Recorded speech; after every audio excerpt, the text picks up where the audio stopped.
Prepare for death, it's a journey we'll all take. Learn how to make it a path to heaven's gate. Learn how to make it a path to heaven's gate.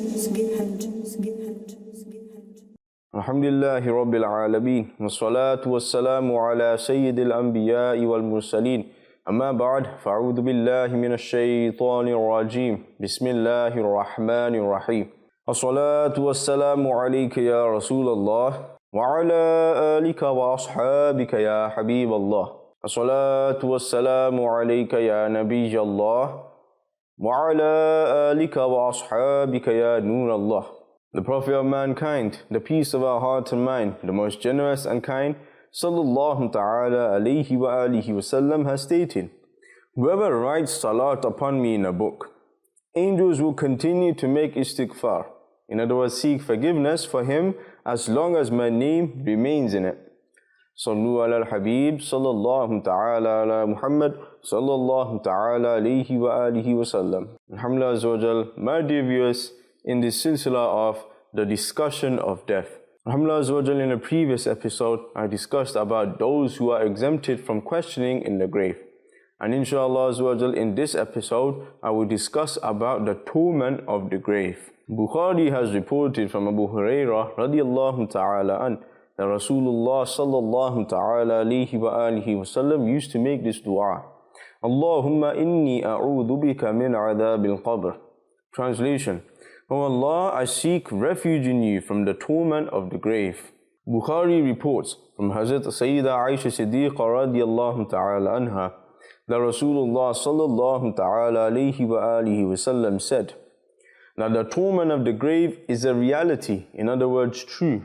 Hazrat Shaykhain radiyallahu ta'ala anhuma reporting from Hazrat Aisha Siddiqa radiyallahu ta'ala anha that Nabi Kareem sallallahu ta'ala alayhi wa alihi wasallam said, those in the grave are given such punishment, in other words, so intense punishment, that the animals are able to hear them.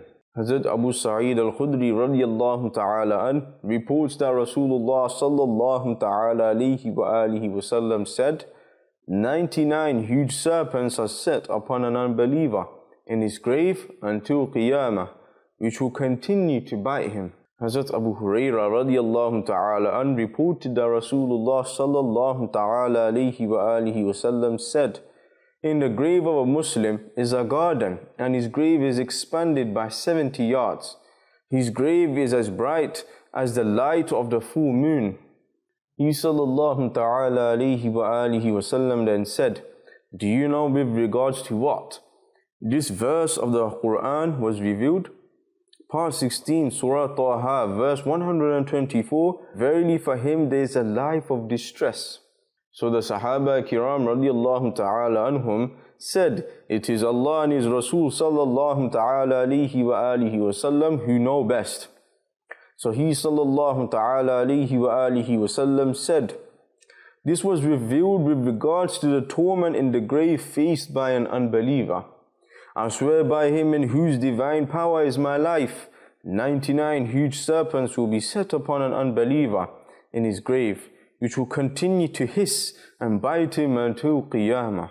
Sayyida Aisha Siddiqa radiyallahu ta'ala anha reports that Rasulullah sallallahu ta'ala alayhi wa alihi wasallam said, 2 snakes will be set upon an unbeliever in his grave, one from his head side and one from his feet. They will continue biting him until Qiyamah. Hazrat Abu Hurairah radiyallahu ta'ala an reported that Rasulullah sallallahu ta'ala alayhi wa alihi wasallam said, protect yourself from the splashes of urine, as this is the general cause for the torment of the grave. Rasulullah sallallahu ta'ala alayhi wa alihi wasallam passed by 2 graves, and he sallallahu ta'ala alayhi wa alihi wasallam said, both of them are being punished. And this is not due to some serious issue. One of them did not protect himself from the splashes of urine, and the other was a talebearer. He sallallahu ta'ala alayhi wa alihi wasallam then took a branch of a tree and broke it into 2 pieces. He sallallahu ta'ala alayhi wa alihi wasallam then planted a piece into each grave. The Sahaba Kiram radiyallahu ta'ala anhum said, Ya Rasulullah sallallahu ta'ala alayhi wa alihi wa sallam, what is the reason for doing this? He sallallahu ta'ala alayhi wa alihi wa sallam replied, for as long as they do not become dry, Allah will allow the torment of the grave to be lessened upon them. Hazrat Maymuna radiyallahu ta'ala anha reports that the beloved Rasul sallallahu ta'ala alayhi wa alihi wa sallam said, O Maymuna radiyallahu ta'ala anha, seek refuge in Allah from the torment of the grave. The punishment of the grave is most often caused due to the drops of urine and backbiting. Hazrat Abu Hurairah radiyallahu ta'ala an reported that Rasulullah sallallahu ta'ala alayhi wa alihi wa sallam said, punishment in the grave is generally due to three things: urine, backbiting, and tail-bearing. The tafsir of this verse by Hazrat Ikramah radiyallahu ta'ala an mentions that كَمَا يَئِسَ الْكُفَّارُ مِنْ أَصْحَابِ الْقُبُورِ. Part 28, Surah Al-Mumtahina, verse 13. Just as the unbelievers have lost all hope in the dwellers of the graves. When the unbelievers will be inflicted with humiliating punishment in the grave, they will be deprived from the mercy of Allah. Ibn Umar radiyallahu ta'ala anhuma reports, I was passing by the plains of Badr, and suddenly a man emerged from a pit with chains, another one shackles on his neck. He called out to me saying, O Abdullah, give me water. Now I cannot say if he called me by my name or he used the manner in Arabia, whereby people say Abdullah to get your attention. Another person emerged behind him who had a whip in his hand. He said to me, O Abdullah, do not give him any water, for he is an unbeliever. He then struck him with the whip until he returned to the pit. I went to Rasulullah sallallahu ta'ala alayhi wa alihi wa sallam and mentioned this incident to him sallallahu ta'ala alayhi wa alihi wa sallam. So he sallallahu ta'ala alayhi wa alihi wa sallam said, did you see him? I said, yes, I did. He sallallahu ta'ala alayhi wa alihi wa sallam said, it was Abu Jahl, the enemy of Allah, and this punishment upon him will continue until Qiyamah. Samura ibn Jundub radiyallahu ta'ala an reported that Rasulullah sallallahu ta'ala alayhi wa alihi wa sallam would at times ask his Sahaba radiyallahu ta'ala anhum, did anyone from amongst you see a dream today? Then once Rasulullah sallallahu ta'ala alayhi wa alihi wa sallam said, at night 2 people appeared to me and they said to me, come with us. So I went with them. They brought me to the Holy Land, where we saw a person lying down and another person was standing at his headside with a rock, and he was continuously crushing his head with the rock. Every time he crushed it, it returned to normal to be crushed again. I said to the angels, Subhanallah, who is this? They said, go ahead. We passed now by a person who was sleeping on his neck, and a person was standing over him with an iron tongue. He was holding his jaws from one end and pulling it towards his nape, and he was pulling his nostrils and eyes towards his nape as well. Then he did the same from the other side. He would not as yet complete what he was doing on one side, and the other side would return to normal. And he then went on doing the same thing. I asked them who this was.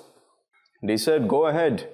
We then passed by a stove from which sounds of noise and disturbance could be heard. When we looked in, we found naked men and women inside, and from underneath, flames were leaping towards them. As the flames leapt towards them, they would scream. I asked, who are they? They said, go ahead. We went further and then reached a river, which was of red blood. A man was swimming in the river, and a man was standing on the bank of the river with many rocks. The man swimming in the river would come in front of the man standing on the bank. He would then open his mouth wide, and the man would shove a rock into his mouth. He would then swim for a while and then return. He would again open his mouth wide, and the person would again shove a rock into his mouth, and this continued to happen. I asked, who was this? They said, go ahead. We then went further when we came across a person who looked very dreadful to look at. He had with him fire and he was going around it. I asked, who is this? They said, go ahead. We then entered a lush green garden which boasted every fruit of spring. In the garden there was a person who was so tall that his head touched the sky. He also had some children with him, whom I had never seen before, and never have I seen with my eyes a garden so beautiful before. They said to me, enter it. We entered it and entered such towns which were made from bricks of gold and silver. We reached the door of the city and opened it.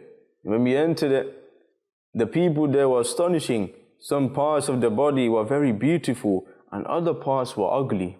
The angel said to them, go ahead and enter the river. There was a river in front of them, the water of which was purely white. They entered the river, and when they returned, their ugliness was transformed into beauty. The angel said, this is Jannat al-Adan, and this is your final abode. Then when I raised my head, I saw a mansion as white as clouds. They said to me, this is your home. I listened to them. Barakallahu fikuma. Now leave me to enter my mansion. You will surely enter it, but not now. I said to them, explain all which we saw at night. They said, the first person whom you saw is the person who learned the Quran and left it and was in the habit of sleeping at the time of Fard Namaz. He will be treated in this manner until Qiyamah. The second person was a liar. He will be treated in this manner until Qiyamah. The naked men and women were adulterers, and the man swimming in the river of blood is the one who used to take interest. And the one going around the fire was Malik, the custodian of hell, and the tall person standing in the garden is Hazrat Ibrahim alayhi salam. The ones standing with him are those children who passed away on fitrat, in other words, deen Ibrahimi. The Sahaba Kiram radiyallahu ta'ala anhum said, Ya Rasulullah sallallahu ta'ala alihi wa alihi wa sallam, will the children of the mushrikeen also be included amongst them? He sallallahu ta'ala alihi wa alihi wa sallam said, yes. The angels also said, those who were half beautiful and half ugly were those who did both good and bad deeds, and Allah Almighty forgave them.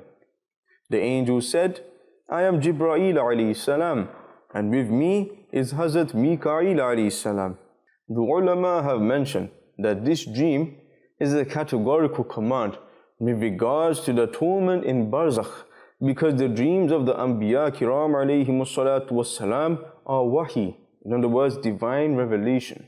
Hazrat Abu Sa'id radiyallahu ta'ala an reports that Nabi Kareem sallallahu ta'ala alayhi wa alihi wasallam mentioned in the Hadith al-Isra, then I passed by such a place where some spreads were laid out, on which there was really good meat, but none was going near it, and further in front there were spreads with rotten meat, which was being eaten by many people. I asked Jibreel alayhi salam, who are these people? So he said, these are those who left that which was halal and went towards that which was haram. I then went further and I saw some people whose stomachs were as huge as clay pots. When anyone from amongst them would attempt his stand, he would immediately fall, saying, O my Rabb, do not establish Qiyamah.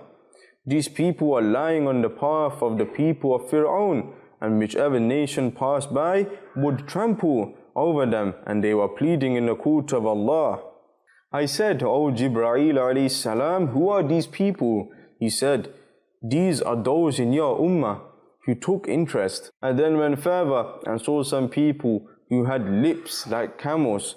They were opening their mouths and eating fire, and this fire was exiting from under them. I asked about who they were. He alayhi salam said, these are the ones who usurped the wealth of the orphans. I then went a bit further and saw women whose breasts were hanging. I asked, who are they? He said, these are adulteresses. I then went further and saw people from whose sides flesh was being cut off, and it was being said to them, eat this like you ate the flesh of your brother. I asked, who are they? He said, they are those who used to backbite and looked for faults in others. Hazrat Hassan reported that Rasulullah sallallahu ta'ala alihi wa alihi wasallam said, the one who died swearing any of my Sahaba radiyallahu ta'ala anhum, then Allah will set upon him such a creature which will eat his flesh, and he will face this pain until Qiyamah. I pray to Allah Azza wa Jal that He gives us all the ability that we're able to be protected from the punishment of the grave. And I pray to Allah subhanahu wa ta'ala that He makes our graves from the gardens of paradise. Ameen. Bijahin Nabil Ameen sallallahu ta'ala alayhi wa alihi wa sallam. Sallu ala al-Habib sallallahu ta'ala ala Muhammad sallallahu ta'ala alayhi wa alihi wa sallam. Prepare for death, it's a journey we'll all take. Learn how to make it a path to heaven's gate. Learn how to make it a path to heaven's gate.